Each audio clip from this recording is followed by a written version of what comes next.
नाजरीन, रूस और यूक्रेन वॉर में अब तक 30,000 अमवात हो चुकी हैं, जबकि $350 बिलियन से ज्यादा का माली नुकसान हुआ है और 1 मिलियन से ज्यादा लोग बेघर हुए हैं। मगर ये एक ऐसी जंग भी साबित हो रही है जिसमें पहली बार जमीन पर लड़ी जा रही जंग पर स्पेस अहम असर डाल रहा है। ये पहली बड़ी लड़ाई है जिसमें किसी जंग में स्पेस के इस्तेमाल का खदशा हकीकत बनकर सामने आया है। नाजरीन, आप देख रहे हैं तजस्सुस टीवी और आज की वीडियो में हम बात कर रहे हैं कि रूस यूक्रेन जंग स्पेस से कैसे लड़ी जा रही है और इससे मुस्तकबिल की जंगें कैसे तब्दील हो जाएंगी। नाजरीन, रूस के यूक्रेन पर हमले के बाद ऐसा लग रहा था कि जल्द ही यूक्रेन घुटने टेक देगा और रशियन मिलिट्री फोर्स का मुकाबला नहीं कर सकेगा, मगर हैरत अंगेज तौर पर यूक्रेन ने कामयाबी से अपना दिफा किया और रूस को वो कामयाबी नहीं मिली जिसकी उन्हें उम्मीद थी, बल्कि उन्हें काफी भारी नुकसान भी उठाना पड़ा। मगर इस कामयाबी में एक बड़ा हिस्सा अमेरिका का है, जिसने यूक्रेन को हथियार फराहम करने के साथ साथ खला में मौजूद मिलिट्री सैटेलाइट से हासिल की गई अहम मालूमात फराहम की, जिसकी मदद से यूक्रेनी फोर्सेज ने कम वसाइल के बावजूद रशियन मिलिट्री को काफी नुकसान पहुंचाया। दरअसल खला में 5,000 से ज्यादा सैटेलाइट्स मौजूद हैं। इनमें से ज्यादातर कमर्शियल मकासद जैसा कि कम्युनिकेशन और टीवी नशरियात वगैरह के लिए इस्तेमाल किए जाते हैं, लेकिन इनमें सैकड़ों सैटेलाइट्स फौजी मकासद के लिए भी इस्तेमाल किए जाते हैं और तादाद के लिहाज से अमेरिका,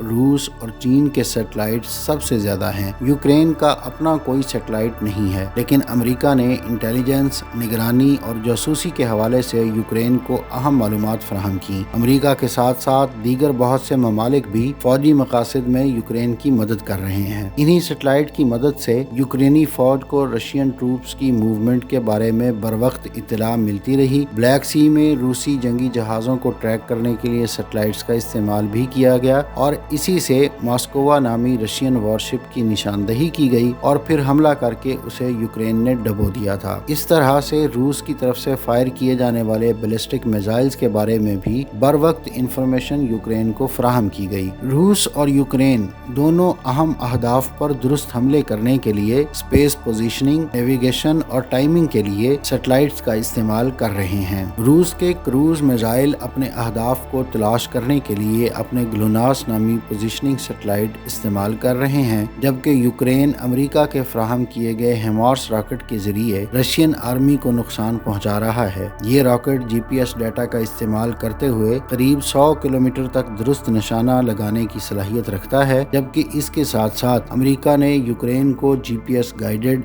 एक्सकैलिबर आर्टिलरी गोले भी फराहम किए हैं, जो कि डम बम कहलाने वाले गोला बारूद से ज्यादा दुरुस्त साबित हुए हैं। अपने टारगेट्स को दुरुस्त निशाना बनाने की सलाहियत हासिल होने की वजह से बज़ाहिर कमजोर नजर आने वाली यूक्रेनी फोर्स आज भी डटी हुई है। रूस ने यूक्रेन के अहम कम्युनिकेशन सेंटर्स को खत्म करने के लिए मुतअद्दिद फौजी और साइबर हमले किए, जिनका मकसद यूक्रेन तक इंफॉर्मेशन का फ्लो रोकना था। ताहम एलोन मस्क की तरफ से यूक्रेन को हजारों स्टारलिंक इंटरनेट किट्स भेज दी गयी। इन सैटेलाइट से मुल्क में इंटरनेट का निजाम चलता रहा, जिससे फौज और अवाम दोनों को सहूलत रही और दुनिया बेहतर तौर पर जंग के हालात से आगाह रही, क्योंकि गोला बारूद की लड़ाई के साथ साथ अब जंग इंफॉर्मेशन और प्रोपेगेंडा की भी होती है। इस जंग में भी रूस अमेरिका पर, जबकि अमेरिका समेत मगरबी ममालिक रूस पर इंसानी हुकूक की खिलाफ वर्जी और शहरियों के कत्लेआम का जिम्मा ठहराते रहे। यूक्रेन के दारुल हुकूमत कीव के करीब बोचा में होने वाले कत्लेआम की निशानदही इसकी